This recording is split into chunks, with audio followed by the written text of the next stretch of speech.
হয়েছে মানুষের কাছে কেমন হয়েছে আমি বলতে পারছি না। খাইছি ভালো। আসসালামু আলাইকুম প্রিয় বন্ধুরা, আজ আমরা এসেছি ঢাকার তেজগাঁও রেল স্টেশনের পাশে। এই জায়গাটা শুধু একটি স্টেশন নয়, এটা অনেক না বলা কষ্টের, না বলা ক্ষুধার এক নীরব সাক্ষী। তাই ভিডিওটি না টেনে শুরু থেকে শেষ পর্যন্ত দেখার অনুরোধ করতেছি। আর ভিডিওটি যদি ভালো লাগে লাইক কমেন্ট শেয়ার করবেন, কমেন্টে আপনাদের মতামত এবং অনুভূতির কথা জানাবেন এবং নতুন চ্যানেলটি অবশ্যই সাবস্ক্রাইব করবেন।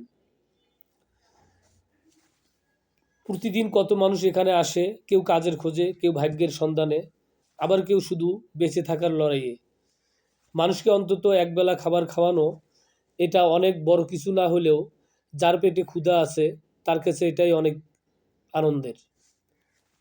এই মানুষগুলোর চোখের দিকে তাকান, এই হাসিটুকু, এই তৃপ্তির অনুভূতি, এটাই আমাদের সব পরিশ্রমের সার্থকতা। বন্ধুরা, মানবিক কাজ কখনো ছোট হয় না। একটু ভালোবাসা, একটু সহানুভূতি, এই ছোট ছোট কাজ দিয়েই একটা সুন্দর সমাজ গড়ে ওঠে। সবশেষে বলবো, মানুষ মানুষের জন্য, আজ আমি কাল আপনি, এই ভাবনাটা বুকে রাখলেই পৃথিবীটা একটু হলেও সুন্দর হবে। আমাদের সাথেই থাকুন, ভালোবাসা ছড়িয়ে দিন এবং এরকম ছোট ছোট ভালো ভালো কাজগুলো আমরা সবাই করার চেষ্টা করব। এই কনকনে শীতের মধ্যে কত মানুষের গায়ে কাপড় নেই, স্টেশনের পাশে ঘুমায়, রাস্তার পাশে ঘুমায়। আমরা যারা সমাজে বিত্তবান লোক আছি, একটু তাদের পাশে দাঁড়ালেই লোকগুলো এই শীতের কষ্ট থেকে মুক্তি পায়। আপনার আমার সবার প্রচেষ্টা একটি সুন্দর দেশ গড়ার সহায়ক। এটাই আমাদের সুখবর। আমাদের কাছে খুব ভালো লাগতেছে।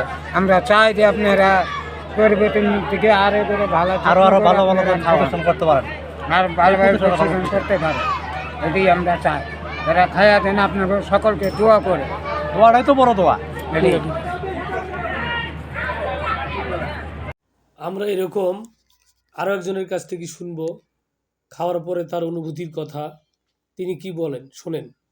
অনেক ভালো হয়েছে খাবারটা, কিন্তু আমার কাছে মনে হয়েছে মানুষের কাছে কেমন হয়েছে আমি বলতে পারছি না।